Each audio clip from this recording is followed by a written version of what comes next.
I can't do anything that American boys can do. I can't fix an engine.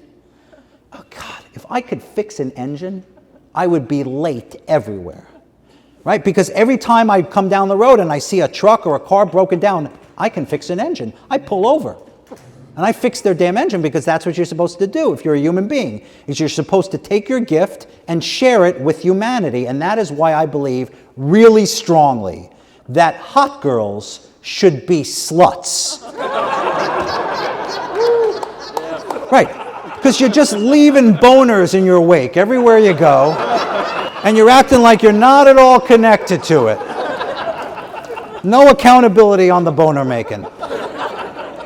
There's an Iowa farmer standing on his property, and a guy pulls over to ask for directions, and they start a conversation. Turns out he's a Texas rancher.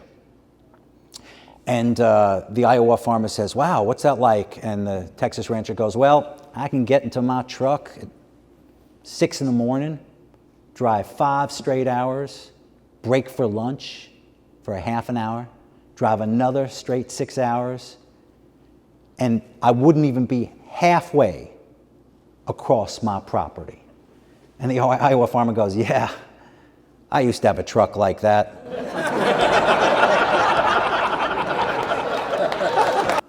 Guy calls up the cops.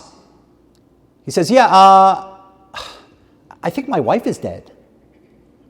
The police dispatcher says, "Well, that's a very odd way you've just said that. Why do you say you only think your wife is dead?" The guy says, "Well, because the sex is the same, but the dishes are piling up." My name is Dave Johnson, and I am from southeast Iowa, where men are men and the sheep are nervous. How about that? We got some fun people over here. I like the points. Peter. It's that one.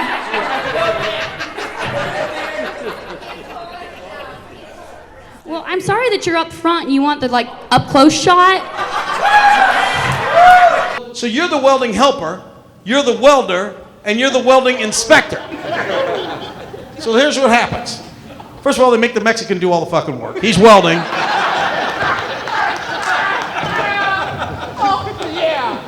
A fella walking his dog down the street. He turns a corner, another fella doing the same thing coming towards him, and they're old friends. Haven't seen each other in a while. They stop to kvetch, catch up on what the other one's been up to. And finally, the first guy goes, "Hey, listen, I'm enjoying the conversation.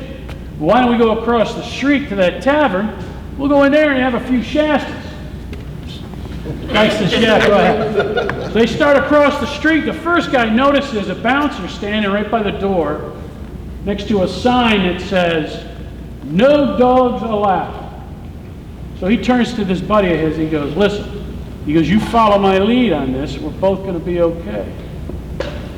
So the first guy starts to go through the door. The bouncer goes, "Excuse me, sorry, you can't take your dog in." The fellow goes, "Well, this is my seeing eye dog." And the bouncer goes, "Oh, I'm sorry, yeah, big German Shepherd." "Fine, go ahead, sir, go ahead." Now the second guy starts to go through the door. The bouncer says, "Sorry, you can't go in there." And the fellow goes, This is my seeing eye dog." And the bouncer goes, "You have a Chihuahua as a seeing eye dog?" And the guy goes, "They gave me a Chihuahua?"